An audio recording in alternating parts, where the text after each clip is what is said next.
So this video is going to be a little bit different. This is me just talking to you, and maybe I'm going to be showing you some stills of how the week went in regards to my mom.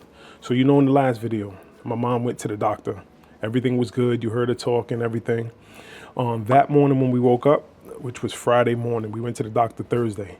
Friday morning when we woke up, everything was good. We gave her breakfast, day as normal, went on throughout the course of the day. She took an afternoon nap. Once she took that afternoon nap, she woke up totally different. And what I mean by that is shortness of breath. We believe she aspirated sometime during her nap. And so when she threw up, the liquid went back into her lungs. So we ended up calling 911. The ambulance came, took her. This has happened before, so my sister and I wasn't really too concerned about it, because it's like, all right, she got a little bit of liquid in the lungs. We take it in, usually give her some Lasix and things like that. They keep her a day or so. So we get in, shortness of breath, everything is good. Her blood pressure and everything is uneven. It's going up and down, up and down. She didn't have AFib. Now, all of a sudden now, she's developing AFib because of this, all right? So go in, we in the emergency room, everything's good, she's taking a nap, we're chit-chatting back and forth. She gets to bed, maybe 5 hours, 6 hours later, she gets to bed. They take her upstairs to her room, and that's when it all happened. Next thing I know, we're home, we get home, it's around 11-ish, 12. We get the call, like, oh my God, y'all need to come back up to the hospital. They had to intubate her. We was like, what happened? She was perfectly fine when I left the emergency room. Well, not perfectly fine, but she was doing better when I left the emergency room. They had to incubate her. I was like, oh. And from there, when you get incubation, things can go in either direction. So my mind is all over the place. Of course, the way the mind works, you think in the absolute worst. But I know my mom is a strong woman. I just wanted to give her the opportunity to fight all of this. So of course, they sedate her real heavy, intubate her. We get through the night. I'm reading the notes online from the doctor, so on and so forth. The next day, we didn't get another call. Renal failure. Like, what? We knew she had kidney disease, but in an instant like that, we have to do emergency dialysis. So they go in, we give the permission for emergency dialysis. I didn't want to do it, but it needed to be done so we can get all of that excess fluid out of her. So they went in through the jugular and they started dialysis that same day. She had 3 sessions of dialysis. 2 of them went well. The third one did not take. Blood pressure shot up way over 200. She was just all over the place. And with dialysis, they explained to us, it can go either way. It can go extremely bad or it can work.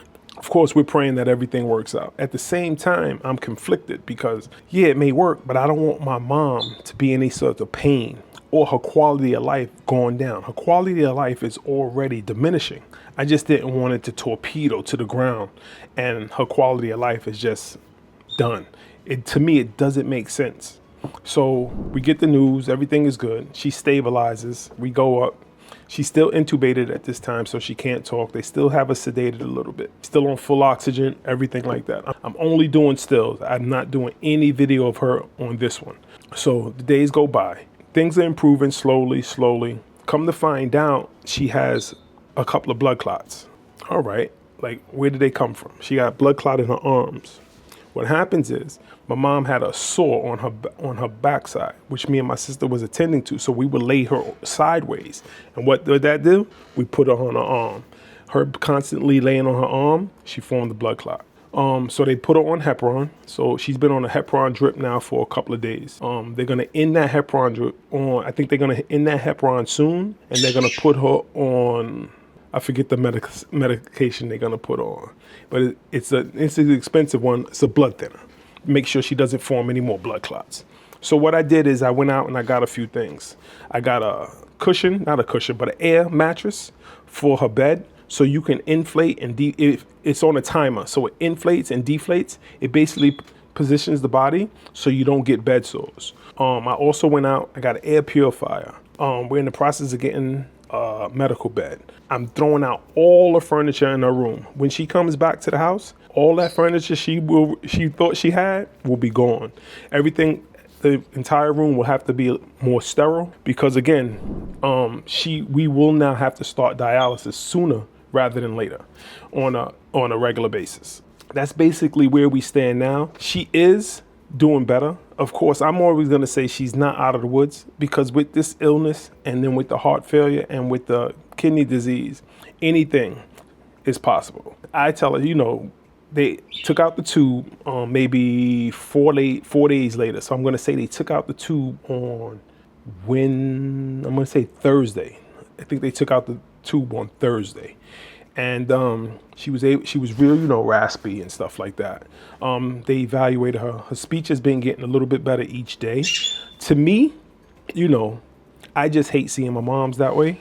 She's a strong woman, and you hate to see this strong woman so frail and can't talk. And I just feel so bad for her. And you can see it in her eyes. She's like, yo, listen, I'm tired. You know what I'm saying? But she'll tell you at the same time, listen, I'm here, I'm pushing. And as long as she's pushing, I'm pushing. So I try to encourage her to just stay strong. Don't be scared. One of her biggest things with the dementia, she's scared consistently. So I try to whisper in her ear, don't be scared.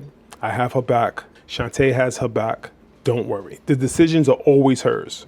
The beautiful thing is she was able to tell Shani and I love you, which is awesome. I say, Ma, who am I? She go, Michael Drew. And I'm like, all right. As long as that activity up there is going on and I can get her to laugh and smile, it's good. I got her laughing the other day and it was a little bit too much, so she started to choke, because when she aspirated, you get a form of pneumonia. So that is still coming out. The phlegm is still coming out when she coughs, so on and so forth. So I didn't want to make her laugh too much. That's my job. Try to get her laugh and smile and so on and so forth, just to keep with that positive attitude. So again, I'm gonna end this video. It's like I said, this one's a little bit different. As soon as we get back in the swing of things, I'll start to update the videos a little bit more. So you may not see a video for a week or two, depending on what's going on.